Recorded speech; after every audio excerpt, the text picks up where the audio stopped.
Zi ya, benar ya? Ya. Oke, Mbak Zi, di sini perkenalkan, saya Syahid Mariam Fashid. Saya selaku mahasiswa farmasi dari Universitas Samadera, dan di sini saya mendapatkan tugas untuk memberikan edukasi kepada Mbak Zi. Apakah Mbak Zi bersedia untuk meluangkan waktunya menerima edukasi dari saya? Ya. Oke, baik Mbak Zi. Di sini saya tidak akan lama-lama. Di sini saya akan menjelaskan terkait resistensi antibiotik. Mbak Zi sebelumnya pernah mendengar ya? Ya, oke. Jadi resistensi antibiotik itu adalah suatu permasalahan yang terjadi secara global, dan ini telah diteliti oleh WHO bahwa masyarakat itu masih banyak terjadi kesalahpahaman terhadap penggunaan antibiotik. Nah, di sini antibiotik itu adalah suatu obat yang mana dapat menghambat atau mematikan suatu bakteri. Seperti itu. Lalu resistensi itu adalah di mana obat tidak dapat lagi memfungsikan antibiotik yang dikonsumsi, sehingga pertumbuhan bakteri terus terjadi seperti itu. Kemudian terkait resistensi antibiotik, mengapa hal ini bisa terjadi? Karena banyak masyarakat yang salah paham atau kurangnya pengetahuan oleh masyarakat terkait penggunaan antibiotik. Nah, bagaimana sih untuk bisa menghentikan adanya resistensi antibiotik ini? Yang pertama adalah kita bisa melakukan perilaku hidup sehat, yaitu salah satunya adalah cuci tangan sebelum melakukan aktivitas atau setelah, kemudian konsultasi dengan dokter apabila antibiotiknya sudah habis atau terjadi indikasi-indikasi lain di luar yang diharapkan.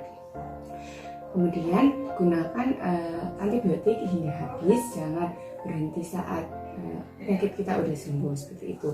Kemudian di sini ada suatu antibiotik yang biasa kita gunakan, itu adalah amoxicillin, yang dimana obat itu dapat kita gunakan buat bisa penyakit infeksi yang ada di hidung, tenggorokan, dan beberapa tempat lainnya, seperti itu Mbak Zi. Apakah ada yang ingin ditanyakan terkait resistensi antibiotik? Tidak. Oke, terima kasih Mbak Zi. Di sini saya akan menekankan bahwa untuk kita menekankan adanya resistensi antibiotik, maka kita harus menerapkan pola hidup sehat. Terima kasih Mbak Zi atas waktunya. Waalaikumsalam. Dengan Ibu siapa? Ibu Nami. Perkenalkan Bu, nama saya Nita Kusumasi dari Universitas Ujiwaluyo. Di sini saya mendapatkan tugas untuk menyampaikan KIE atau kampanye informasi dan edukasi mengenai obat antibiotik. Apakah Ibu bersedia meluangkan waktunya sebentar, Bu? Iya. Terima kasih Bu atas waktunya. Sebelumnya, apakah Ibu sudah pernah mendengar tentang obat antibiotik? Ya. Apa yang Ibu ketahui tentang obat antibiotik?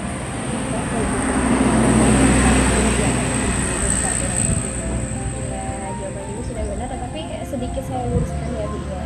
Obat antibiotik itu obat yang sering diberikan kepada pasien yang di dalam tubuhnya terdapat bakteri, dan fungsi atau gunanya obat ini adalah untuk menghambat atau membunuh bakteri penyebab infeksi di dalam tubuh kita.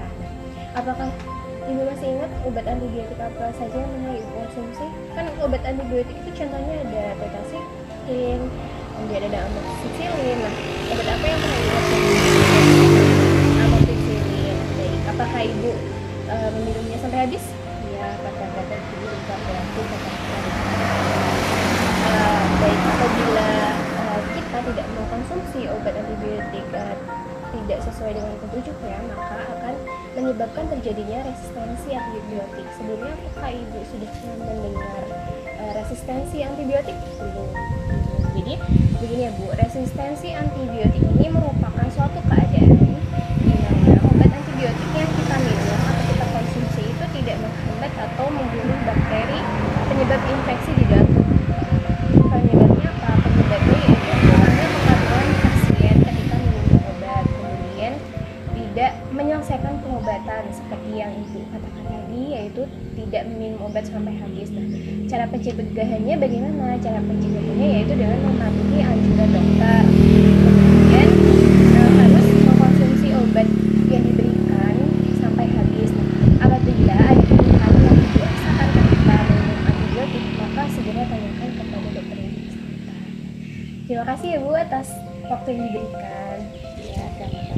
Assalamualaikum. Salam. Selamat malam Ibu, maaf mengganggu waktunya malam-malam. Di sini saya Kirana mendapatkan tugas untuk mengedukasi tentang resistensi antibiotik. Sebelumnya Ibu sudah tahu apa itu antibiotik?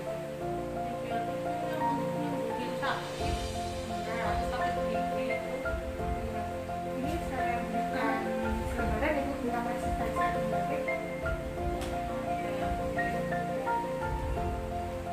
Iya, seperti yang bilang tadi, antibiotik itu sendiri kan obat untuk mengatasi infeksi bakteri Ibu.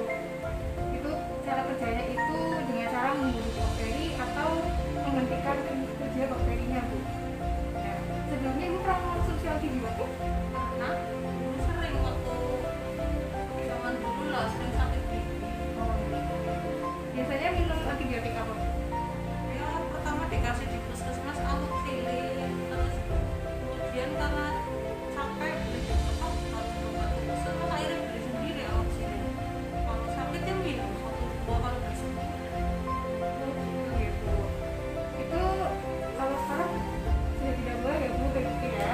Nah, kalau misal sekarang itu antibiotik itu harus dengan resep dokter Bu, karena ini termasuk obat keras yang harus dalam pengawasan dokter nih Bu. Jadi nanti kalau Ibu mau membeli amoxicillin atau antibiotik yang lainnya harus dengan resep dokter. Nah, di sini ada juga yang namanya resistensi antibiotik Bu. Resistensi antibiotik ya Bu, itu resistensi antibiotik itu bakteri, pertumbuhan bakteri itu tidak terhambat gitu Bu dengan adanya pemberian antibiotiknya. Jadi kalau Ibu minum itu pertumbuhan bakterinya itu tidak terhambat dan itu tuh bisa terus-terusan gitu Bu bertumbuhnya bakterinya.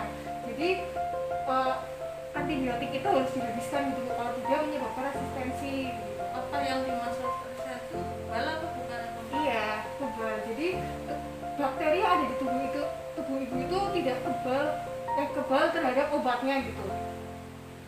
Jadi nanti kalau obatnya ibu minum itu bakterinya sudah tidak mau lagi dengan obat itu gitu, tidak mau hilang bakterinya. Nggak mati maksudnya? Iya, kemana? bisa nggak mati, bisa juga tidak berhenti pertumbuhannya gitu Bu. Iya, soalnya kemarin pas sakit lagi minum amoxicillin udah nggak sembuh. Iya, itu berarti tubuhnya sudah resistensi itu Bu artinya. Itu ya Bu. Nah, di sini saya mau jelasin juga tentang penyebab resistensi.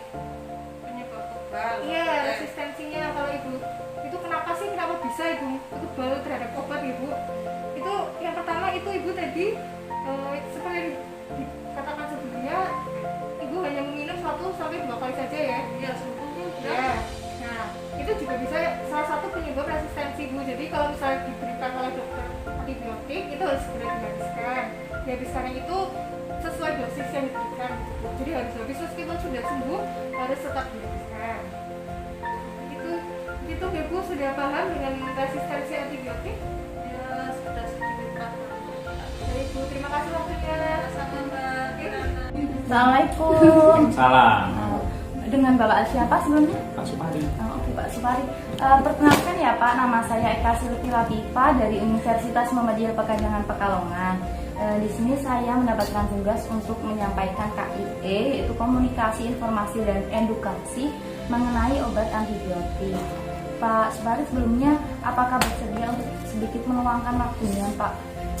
Iya. Minta waktunya ya Pak, sebentar. Pak Supari pernah mendengar tentang obat antibiotik? Nah, Apa itu Pak yang Pak Supari sudah ketahui? ya setahu saya obat antibiotik adalah obat yang diberikan kepada seseorang dan untuk menanggulangi penyakit yang datang ke tubuh seseorang tersebut.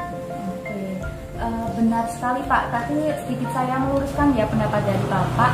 Jadi obat antibiotik itu merupakan obat yang diberikan kepada pasien ketika pasien tersebut di dalam tubuhnya terdapat bakteri. Nah, antibiotik ini berfungsi di dalam tubuh untuk membunuh bakteri atau bekerja menghambat pertumbuhan bakteri di dalam tubuh manusia tersebut, Pak.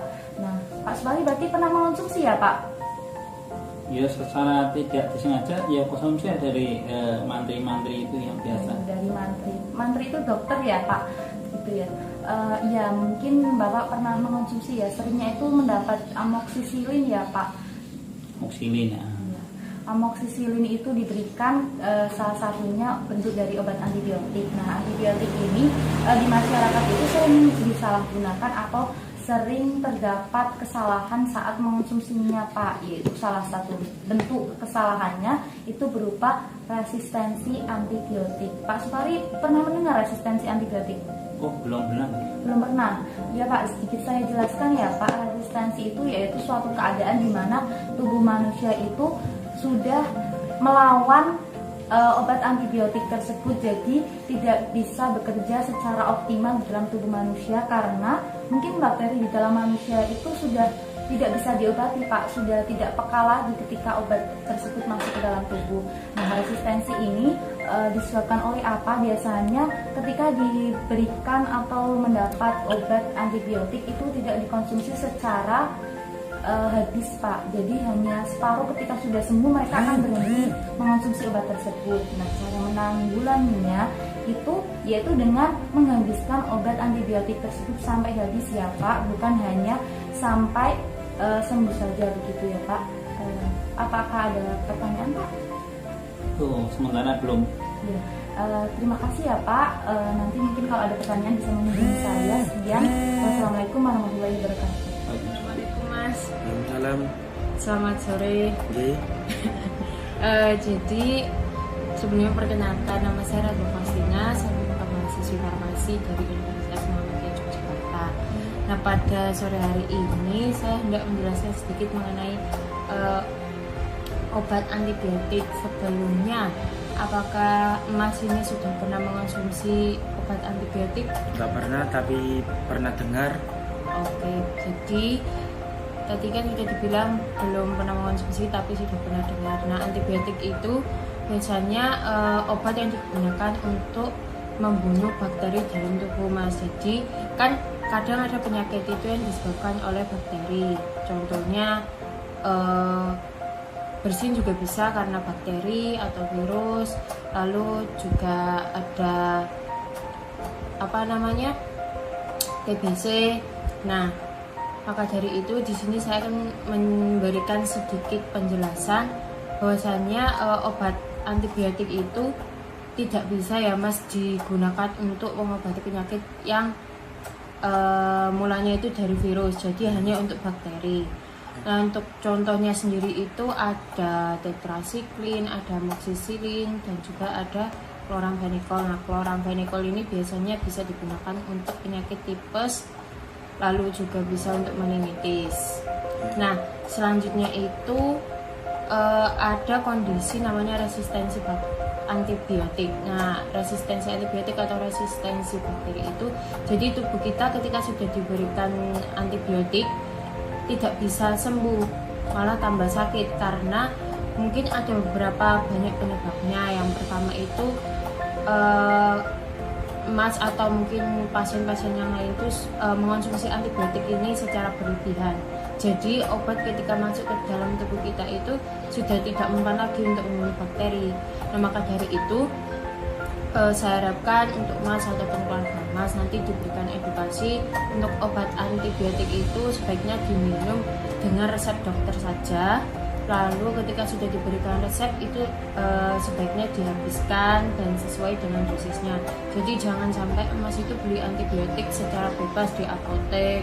Meskipun apoteknya nanti itu memberi, lebih baik jangan dibeli ya Mas. Nah, sampai sini sudah dipahami ya Mas. Semoga bisa ditanamkan kepada keluarga-keluarga lainnya sehingga juga tidak ada kasus resistensi antibiotik lagi. Mungkin itu saja Mas dari saya. Terima kasih atas waktunya. Assalamualaikum warahmatullahi wabarakatuh. Nama saya Nur Safitri dari Universitas Muhammadiyah Purwokerto, akan melakukan edukasi dan juga sharing mengenai resistensi antibiotik. Sebelumnya saya ingin bertanya, apakah Tika tahu mengenai antibiotik? Tahu antibiotik itu obat untuk antimikroba kan? Benar banget. Lebih jelasnya, antibiotik itu merupakan suatu zat yang berasal dari mikroba, terutama fungi, untuk menghambat dan juga membunuh mikroba penyebab penyakit. Selama ini Tika pernah mengonsumsi antibiotik apa ya? pernah mengkonsumsi amoxicillin, tapi aku mengkonsumsinya nggak sampai habis, soalnya aku ngerasa kayak udah sembuh. Wah, sayang banget nih, seharusnya dihabiskan, karena nanti bisa terjadi resistensi antibiotik loh. Hah? Resistensi antibiotik itu apa? Jadi aku jelasin ya, resistensi antibiotik itu merupakan bisa didefinisikan sebagai tidak terhambatnya pertumbuhan mikroba dengan penggunaan sistemik antibiotik dengan dosis yang seharusnya. Resistensi ini dimulai dengan bakteri yang berubah bentuk, menyebabkan efektivitas obat tersebut menurun. Dan juga lebih simpelnya, mikroba itu telah kebal dengan antibiotik. Terus gimana dong biar nggak resistensi antibiotik? Nah, cara untuk mencegah supaya kita tidak terjadi resistensi antibiotik adalah menggunakan antibiotik sesuai dengan resep dokter. Tidak membeli ataupun mengonsumsinya itu tanpa resep dari dokter. Dan juga harus mengkonsumsinya itu sesuai dengan anjuran yang diberikan. Jadi jangan diulangi lagi ya kesalahan tidak menghabiskan antibiotiknya. Oke, siap. Terima kasih ya, informasinya sangat berharga banget. Sama-sama. Wassalamualaikum warahmatullahi wabarakatuh.